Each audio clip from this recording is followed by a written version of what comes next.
Welcome back to the Choosing Known podcast. I'm Laura Catherine Etheridge, and I am glad to be back with each of you today.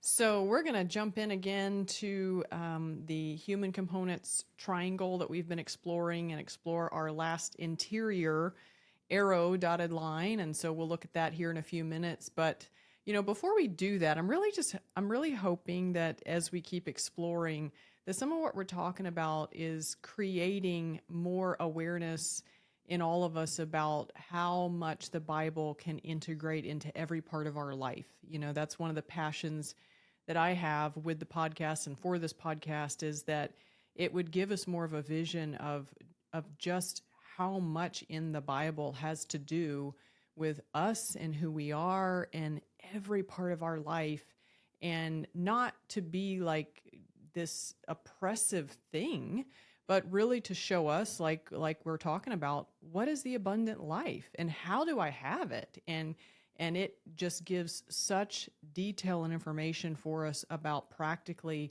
how we can have it and what we can do. And so anyway, I'm just hoping that's happening for all of you. I know, of course, that happened in my life, which is a lot of what prompted me to want to start the podcast. And then just in preparing for each of these conversations with you all, I continue to grow in that and just be amazed at the level of information that's in the Bible for every single little piece and part of who we are in our life. So anyway, we're going to jump in from there and go back to our human components diagram.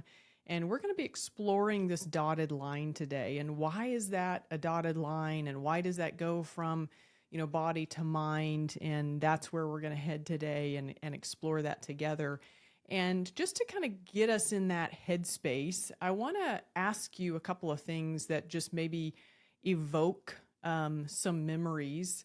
And I want to ask you for a second to think about, what was the very best Christmas you ever had? So maybe think about that. What was the best Christmas I ever had? And then while you're thinking about that, try to think about, do you remember, so we're using the 5 senses here, do you remember some of the things that you saw that Christmas? So chances are you probably have memories of beautiful things. So maybe it's the lights, maybe it's the packages under the tree, maybe it's a toy you got, but here's all the sights, right? How about the smells? Do you remember some of the smells of Christmas and what that brings back for you? And maybe some cooking that you really enjoyed, or a favorite recipe that was cooked that you just remember eating and enjoying, and maybe even brings back memories of somebody that you loved that made that for you and was known for cooking that specific recipe. So we have that idea of smell. And how about hearing? Do you remember hearing things? A lot of us will probably think of like Christmas music. We might think about laughter. Maybe it's not always a good memory. Maybe we think about people like arguing some, but we're sticking with like, this is the best Christmas ever. So hopefully there wasn't a lot of that, the best Christmas ever. But we probably remember like the sounds from that Christmas time. Maybe it was even walking in the snow and just that crunching sound that we hear when we put our feet down in the snow. And then how about the idea of touching things? Things that we touched or people that hugged us. And so why am I bringing all that up for us? Because what that is, and it pertains to where we're going today, is the idea of experiential knowing. It's a knowing that is past just our head knowing, and so chances are, if we were sitting together and we could actually have this conversation, which I so wish we could, because that would just be fun. But I could just say, hey, what was your best Christmas ever? And you'd probably start telling me about it. And a lot of that information would likely be in your story. And you would share some of that and why some of that made it your best Christmas ever. And so what that is this idea of experiential knowing. It's like, I know, and I'm relaying it more than just with my head information. I'm relaying it with emotion, and that's that idea of the heart. And I'm relaying it with like talking about things I tasted and things I touched and things I saw. And, and that is the body. It's the body having data that's inside of it that we're using as stored data for experiential knowing. So we're pulling that idea in.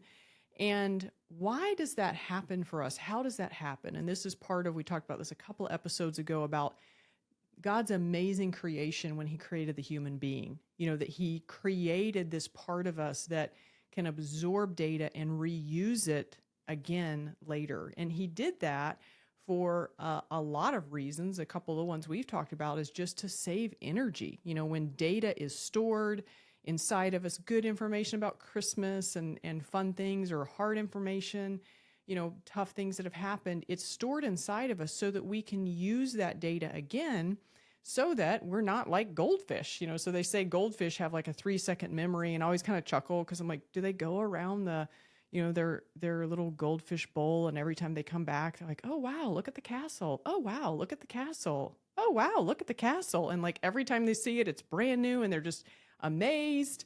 And so goldfish live like that. We're thankfully not goldfish, and we're going to be in a lot of experiences a lot broader than a goldfish bowl.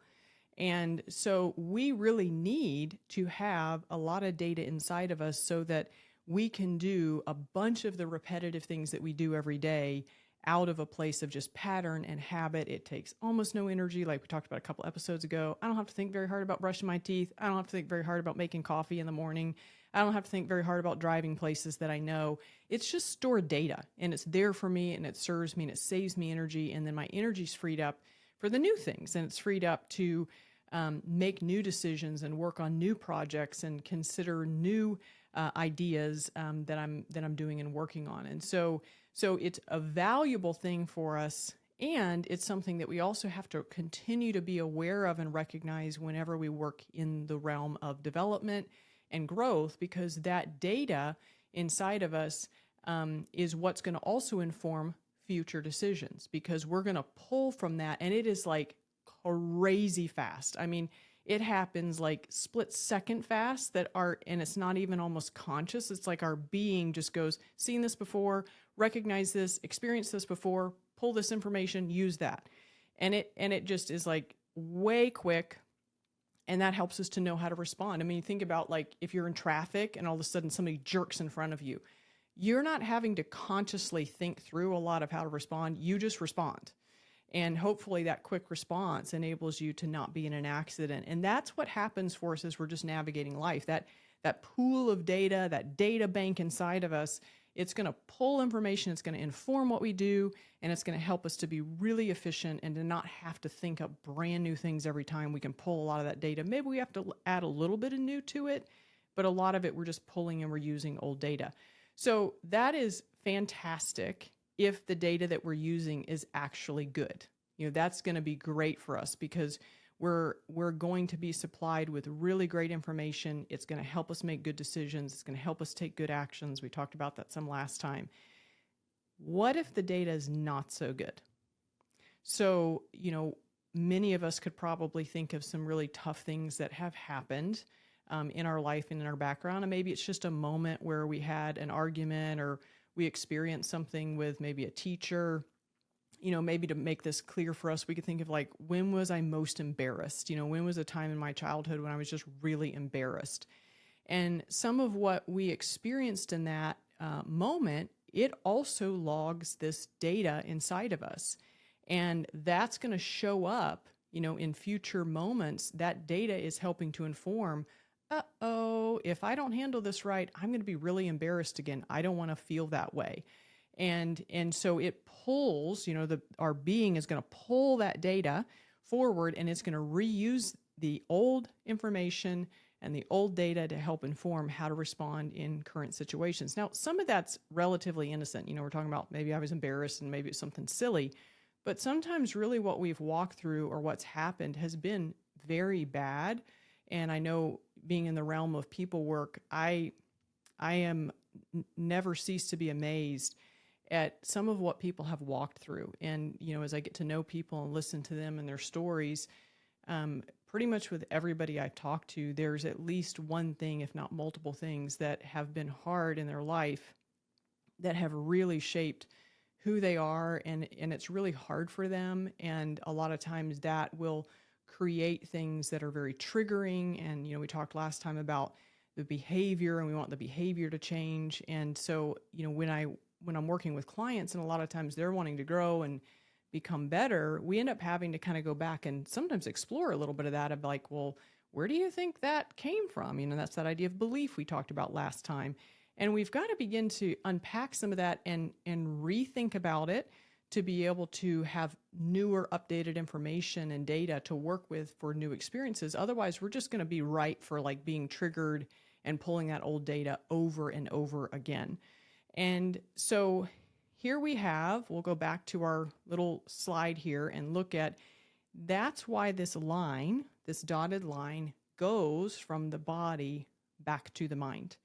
Because once we get to this action place, we've considered with the mind, we've gone to the heart, to the will, we've made a decision, whether we remembered or not, we've decided something about various things, and then we carry them out in an action.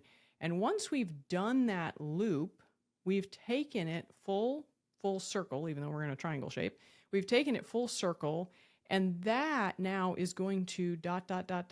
Here's our line. It's going to inform our data bank so that we can pull from that again. And this is, like we said a few minutes ago, this is experiential knowing. It's that I've had experiences, they've been logged inside of me. I'm using that information to inform everything else that I'm doing.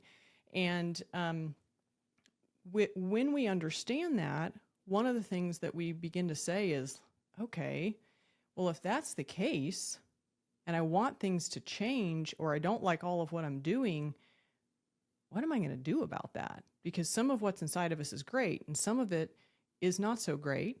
And some of what we're doing today, day in, day out, some of what we're choosing and the actions that we're taking, we don't sometimes realize how in that moment and beyond that moment, they're going to have a ripple effect. Because we've just carried through with something that now is logged inside of us as data that is going to be used in the future. And a lot of times we're not aware of that. And so we want to be aware of that, but we also want to say, well, goodness, like, what am I going to do about that? If that's the case for me, how am I going to change that? What can I do that would make that begin to be different? Because I don't want to just keep living with all of the data that's inside of me.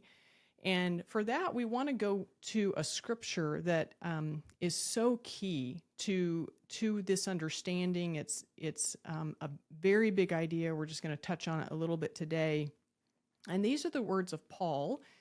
And he's in the New Testament in Romans 2a. We're going to look at that scripture. And he's saying, do not be conformed to this world.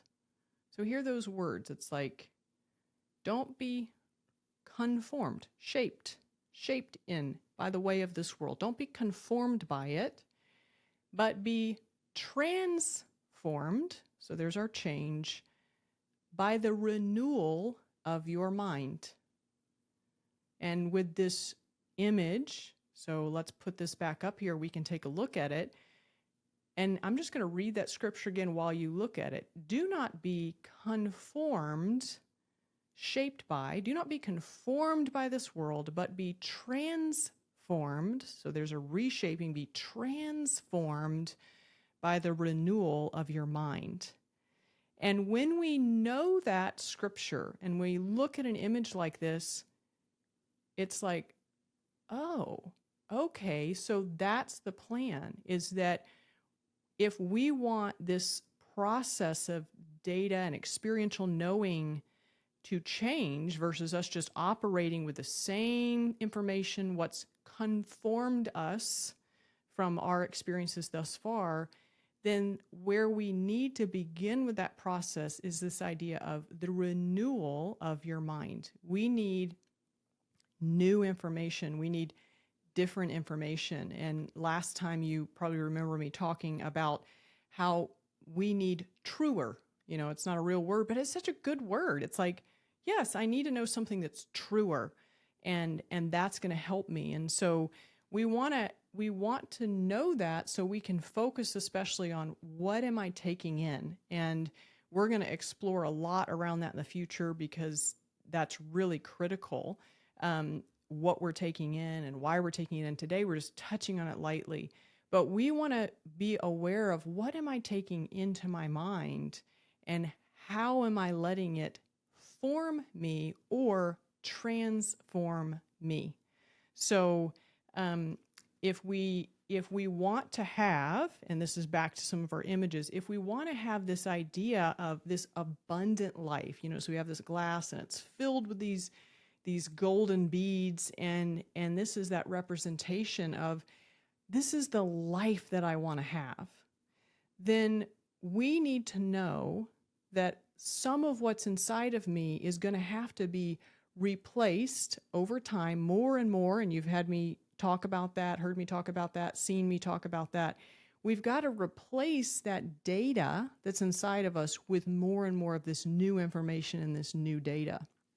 And for that to be the case, we're going to have to be aware of the need for the transformation beginning with our mind, because we can see back here on our slide, if what we think about changes, if it becomes transformed, if what we take in becomes truer and all of what's in there becomes better information out of that tool of the mind that's considering, we're going to select and make new decisions. We're going to use that will to pick and to make new decisions. And then when we do, we're going to act that out. We're going to take action on it. We're going to carry that forward. And that is then going to reinforce, like, whoa, that worked. That new information, that better way of approaching things, that worked. And that's what's going to begin to be the new habit and the new pattern inside of us. And so if we do that, inside of this glass is like probably hundreds of beads. I haven't counted them, but there's probably hundreds of beads. And if we think about in real life, that's a lot of what it feels like. It's layer after layer after layer after layer of new information and a renewed mind that is then reshaping who we are more and more. So a couple of other scriptures I want to share with you. There is one in Ephesians where Paul again is talking to us, and it's Ephesians 3:19, and he says that he desires that we would know the love of Christ. And I want to talk about that word know in just a minute. So that you would know the love of Christ that surpasses knowledge, and that you would be filled with the fullness of God. So that particular word know, and I want to keep this podcast simple, but it is an important thing to understand. That particular word, that you would know the love of Christ, is this Greek word that's called gnosko, or it's pronounced gnosko, and it's a Greek word. And that Greek word is the word for experiential knowing. That you would experientially know the love of Christ that surpasses, notice what it says, that surpasses knowledge. So if we look back here at our slide, that you would have a knowledge that is inside of your mind and in your heart and in your body, and you would even sense it in your soul and your spirit and in back in your mind, that you would have that kind of knowing, experiential knowing. That's like if we go back to the idea of Christmas, and you had experiential knowing of Christmas, not just head knowledge of Christmas. If you're telling me the story about that Christmas, I'm going to have head knowledge of that Christmas. I'm going to hear it. I'm going to believe you. I'm going to enjoy hearing the story, but I'm going to walk away from that experience, and I'm only going to have head knowledge. You're going to walk away and you're still going to have what you had when you came to that conversation, experiential knowing. You're going to have gnosko knowledge of that particular Christmas.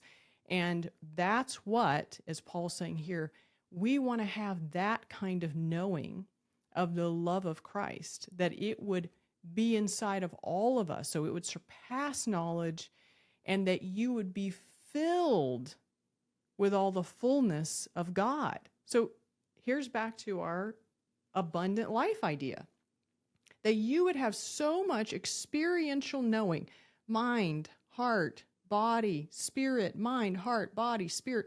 You would have so much of that experiential knowing of the love of Christ that you would be filled with the fullness of God. And oh my goodness, am I glad that that's what the Christian life is about. That's what life with Jesus is about. That's what having a relationship with Jesus is about. It's not about, I just want to have a head knowing, I just want to have that app on my phone or that book that sits somewhere in my house, that I just have this knowledge. No. Like, we can have that. I mean, a lot of people do. That's all they know. It's like a head knowledge and it's just that information. But the desire, Paul's sharing it with us here, the desire of Jesus is that we would have experiential knowing of the love of Christ. And we would be taking in that perfect source of information. So if we look back at our slide here, this is the idea of, if I'm taking in perfect information into the mind, and then it's going to go to the heart, and it's going to go to the body, I'm going to experience more and more transformation. And we've talked about that. We're going to talk more about that in the future. So I want to go into kind of some practical application here. And I want to tell a little bit of a story on me. And I tell these stories about me not because I'm like the perfect example. And I try to tell stories about me, especially if they're like negative. So I'm using me and not necessarily other people. But this is a story that hopefully just kind of helps a little bit. And I remember, if we think about this slide, I remember way back, in this journey of, I want to have abundant life and I want to be transformed. And I remember trying kind of multiple strategies. And I was not consciously aware that I was even trying these strategies. Now looking back, I can see it in my life. And one of the strategies was, if we look at our triangle here, it wasn't actually to bring in new information. So I wasn't going, let me be transformed. I was just trying to be reshaped. And so I was taking what I currently had in the way of my data, so there's that ... line from the body back to the mind. I was taking my current data, and I was just having this sort of strategy of, let me do better, let me try harder, let me just work with the current ingredients and not really like bring in anything new. And it was a dismal failure. If we're talking about having abundant life, it was like, this is not working. And it was very upsetting. It was depressing. It wasn't helping me get any better. I was just looping, same data, do better, try harder, do better, try harder. And it didn't work. And then I tried a strategy, now looking back, where it was more like, why don't I just so here's our beads, here's our glass filled with beads that represent, the not abundant life, the lacking life. And I was just trying to like take more of like the good stuff and just sort of push it down in there. And the challenge with that is, if the other things aren't coming out, if this isn't going away, then all I'm doing is I'm just trying to add to my current data with more new data. But it's not transforming, back to the Paul's words, it's not transforming where these are going away and then these are actually being what's replacing the old data. And so I tried that, and that only worked but so well. And like, practically why? Well, because sometimes I'd be in situations, want to have the abundant life, want to live that life out. Sometimes I'd be in situations and it was like, I felt pretty good and pretty alive. It's like, oh, hey, this is working. And then other times I'd be in situations and it was like, where did that come from? Well, it came from the old data that was still inside. It just kept circulating inside of me. That it was informing my decisions, experiential knowing, and it's shaping how I believe and then what I act like. And so it was just this kind of like giant mixed bag and jumbled up mess. And it was also not a good strategy. And a scripture that really ended up helping me, and I'm hoping it will be useful to each of you as you're thinking about this. It's out of 1 John 4:18, and the scripture says this: there is no fear in love, but perfect love casts out fear. So there's this idea of the perfect love is getting rid of the fear. So perfect love casts out fear. For fear has to do with punishment. And whoever fears has not been perfected in love. So when we listen to these words, what we hear is this alternative strategy. I alluded to it a few minutes ago, and that is that as we're taking in the perfect, pure things, and we're letting those transform, what's happening is these are coming out, and perfect love is casting out fear. And then we're able to show up more and more with new data and more abundant life. And, the fear word, there is like so much I can't wait to get into there, because we struggle with massive amounts of anxiety in this day and age. Two, because I've dealt with so much of it and I just hate it. I hate it because it took too much of my life, and I hate it because it's stealing a lot of other people's life, and also because we don't have to live that way. We actually really don't. And for me, I know I shared this a couple episodes ago, having a 3 on a mind, an average score of a 3 in abundant life, and now being at more of like a 9 or a 10 place, like I know we can live differently. I know we can have a different life. And the way that we have to do that is to begin to recognize that when we feel fear, when we feel anxiety, that fear and anxiety is an indicator of experiential knowing that is not perfect. We need truer data. We need better data. We've got to have something replace the current data inside of us, because fear is not going to go away until something replaces it. And we see here in 1 John 4:18 that here's what can replace it. Perfect love casts out fear. Perfect love casts it out. That's what's going to replace it and make it go away, truly be gone. And when it's gone, we can't feel it anymore. That's that heart thing. It changes our beliefs. It changes our actions. It informs our mind differently, and we go around that with abundant life. We have abundant life. So I'm teasing some ideas here that are really big concepts. We'll dive into more later, but the main thing I wanted us to look at today was the idea of experiential knowing, and this particular line that runs from our actions to our mind that's reinforming. And I want us to do a couple of things this week that hopefully will make this really practical. So as you are just watching yourself and observing this week, begin to just make note of, as I'm doing this is going to inform future things for me. So sometimes that awareness alone can really begin to shape a little bit of our intentionality around what we're doing this week and what we want to continue to do this week. So we want to be aware of that. Just watch for it and notice it. And a lot of the noticing work is just we're trying to get more awareness around it so we get good at seeing those things in our life. So just notice that this week. And then I want to leave you with a few questions to consider. Because when we know the data has been informed by experiential knowing, we want to do a little bit like I explained a few minutes ago. We want to ask ourselves, what is my current strategy for transformation? What is my current strategy for getting new data or gaining more life, getting more abundant life? We all have one. That's one thing I found.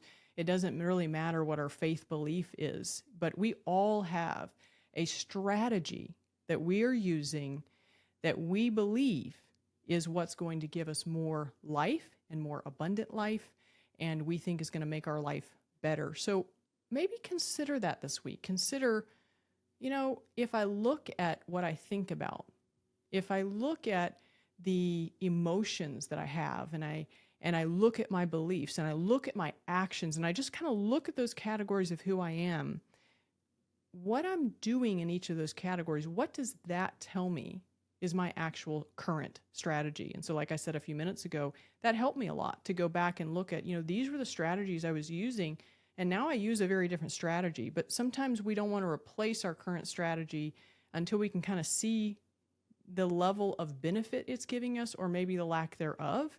And then sometimes we're inclined to go, I really do want to have a different strategy. I think I could have a better strategy. So those two things this week, be conscious and mindful of like, wow, what I'm doing, the intentionality of my action, that's going to create data for later and next time in my life. And also ponder that. Ponder, what is my strategy? What is my life saying? My actions, my way of showing up. What does it say my current strategy is for more life? And do I want to consider maybe doing this differently, maybe following what Jesus says? So I'll leave you with one last verse and then we'll wrap. And that is a verse out of Psalms, and it's Psalm 34:8. And listen to these words in light of what we've talked about today. Oh, taste and see. Oh, taste and see that the Lord is good, and blessed is the man who takes refuge in him. We're invited to come and to taste of something better, something truer, something different. And we talked about a few minutes ago, the perfect love that casts out fear. Oh, taste and see that the Lord is good. And so you may even want to try this week. Let me just try to take in more of the love of God, more of good information. And let me just taste and see. Let me just taste and see how that goes and what that does for me. So have a great week and look forward to talking with you, each of you, next time. Thanks.